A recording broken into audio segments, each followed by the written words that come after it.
Ce dimanche 20 avril 2025, Jérémy Frérot était l'invité de Frédéric Lopez dans l'émission Un dimanche à la campagne sur France 2. Face à un décor bucolique propice aux confidences, le chanteur s'est livré avec sincérité sur son parcours atypique, entre héritage sportif, vocation musicale et souvenirs d'enfance inattendus. Il en a notamment profité pour partager une anecdote touchante et pleine de spontanéité, son amour des déguisements, et en particulier des robes de sa mère.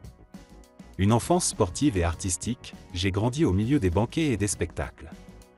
Né dans une famille de sportifs, les deux parents de Jérémy étant professeurs de PS, rien ne prédestinait le jeune garçon à embrasser une carrière musicale. Il se dirige d'ailleurs d'abord vers des études en STAPS avec l'idée de suivre leurs pas. Mais très vite, la fibre artistique s'impose. Dans l'émission, il explique avec émotion.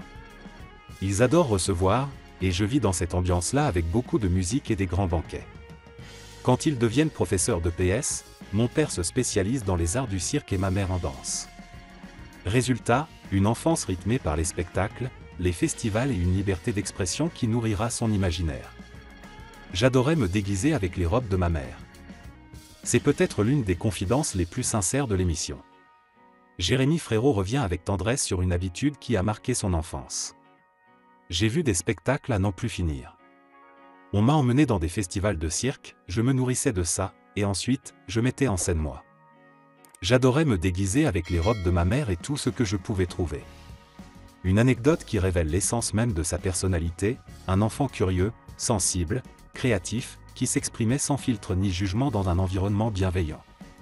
De The Voice à Gamin des Sables, un parcours musical en constante évolution.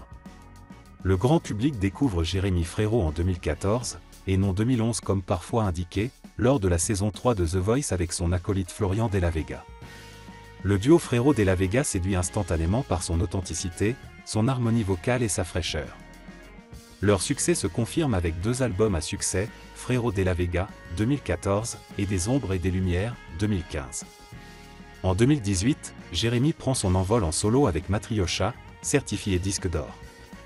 Il enchaîne avec Meilleure Vie, 2021, et, plus récemment, Gamin des Sables en septembre 2024.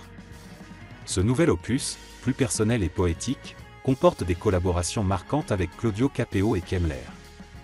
En 2025, il entame une nouvelle tournée à travers la France, fidèle à ses valeurs, le lien avec le public, l'émotion brute et la sincérité.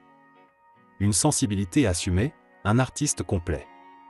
Cette participation à Un dimanche à la campagne aura permis de découvrir un Jérémy Frérot plus intime, loin des projecteurs et des plateaux télé. Derrière l'image du chanteur à succès se cache un enfant rêveur, qui a grandi dans l'univers du cirque, de la danse et de la liberté d'expression. Aujourd'hui encore, cette sensibilité l'anime et façonne sa musique. À 17 ans, mon père m'offre ma première guitare. Je commence à jouer devant les gens, et je ne me suis jamais arrêté. De ses premiers déguisements à ses premiers accords, Jérémy Frérot continue de raconter une histoire singulière, entre simplicité, authenticité et passion artistique.